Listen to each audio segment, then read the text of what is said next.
Na-trouble na naman po mga kababayan si Inday. Bakit niya Mr. Maravillas? Ano na naman yan? O ito po mga kababayan, papaimbestigahan yung billions worth of undelivered DepEd learning equipment. Ito yung gustong mangyari mga kababayan sa Kongreso kung saan isang makabayan black po ang nagsusulong ng investigasyon. Malamang Mr. Maravillas, ituro na naman yan si Martin Romualdez. Sigurado po na ituturo na naman po nito si Martin Romualdez. Yung nagsusulong po ng investigasyon, yung makabayan na black, ang mga makabayan na congressmen po, talagang ganun yung mga pag-uugali niyan. Di ba? Kahit sino yung umupong speaker, talagang magugulo po yung makabayan black. Inaway na inaway po ni Inday at saka ng kanyang tatay na si Maudigs.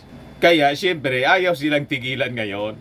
But before ko mga kababayan na ibigay sa inyo yung full story, click subscribe muna dito sa ating YouTube channel and hit the notification bell para lagi po kayong updated sa mga kaganapan dito sa ating bayan. Like and share na rin po ninyo ng ating video. At wag na rin po ninyo mga kababayan na skip yung ating mga commercial ads para tuloy-tuloy lang ang pag-unlad ng bagong Pilipinas.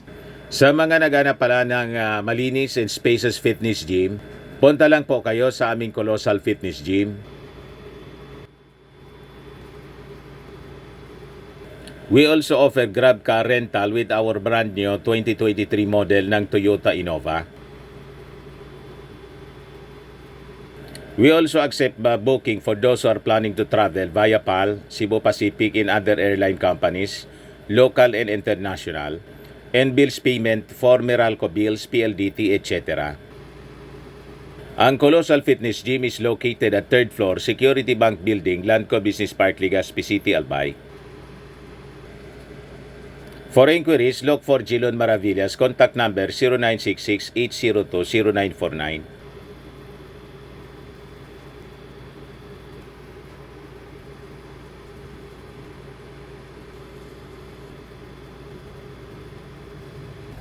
Ayos pa, ayos na niya Mr. Maravillas. Di malamang niya Mr. Maravillas, magtantrums naman yan si Inday. Malamang po, una, yung unlimited billions of pesos po na pondo ng mga teaching and non-teaching personnel. Hindi marimit-rimit po. Flinag ng COA po. Ito yung balita natin kahapon. The Commission on Audit has flagged the Department of Education for failing to remit billions of pesos in employee deductions as the Supreme Court sifted through issues raised in 3 petitions against the secret funds of Vice President and Education Secretary Sara Duterte.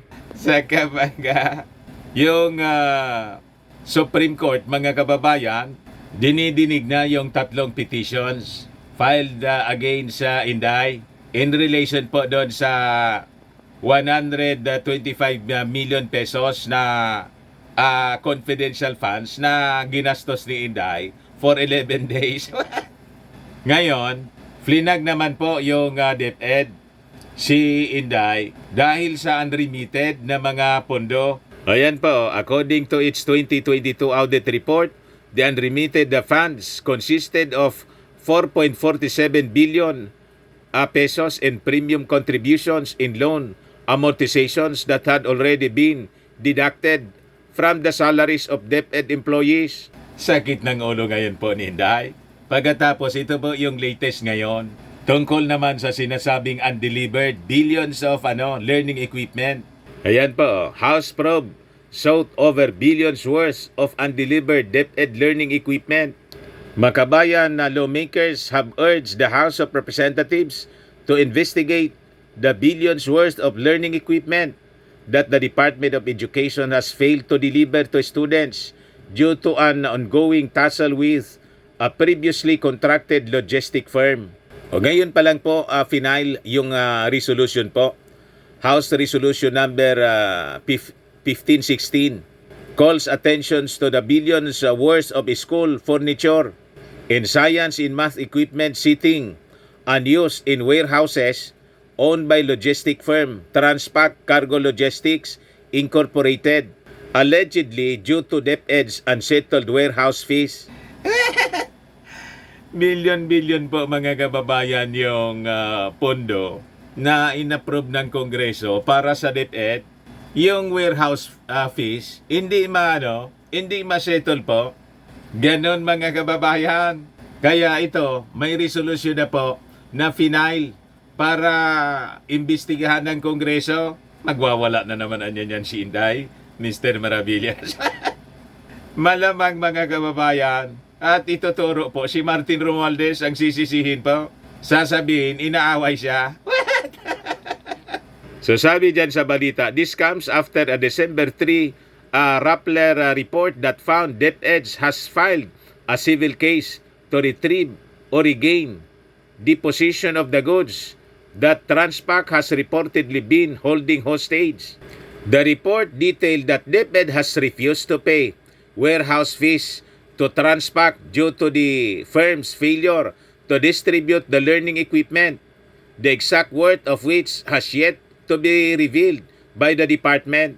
DepEd is currently negotiating with the logistic firm to recover the undelivered school equipment, sabi po sa report.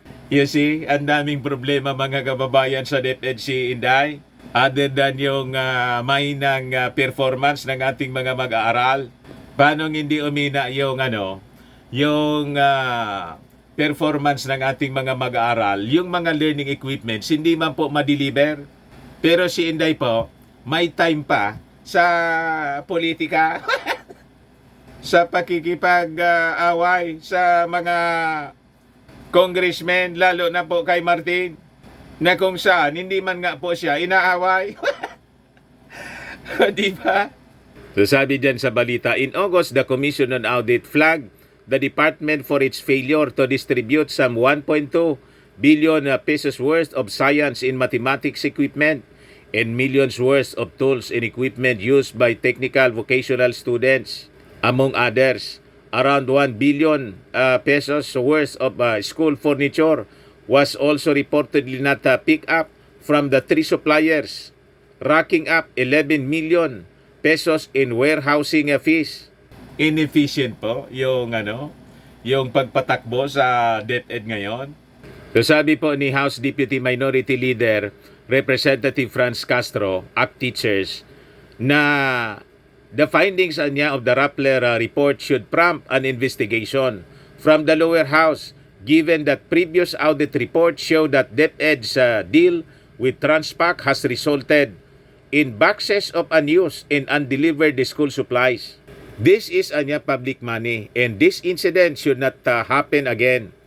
If they are not punished or blacklisted, they will just commit the same act. And those who will be affected again are teachers and students, sabi po ni Castro. Sa kabaga mga kababayan. So anyway, yun naman po yung aabangan natin sa mga susunod na araw. Kung ano yung magiging solusyon ni Inday at magiging paliwanag po sa Congress in case simula na po yung investigasyon.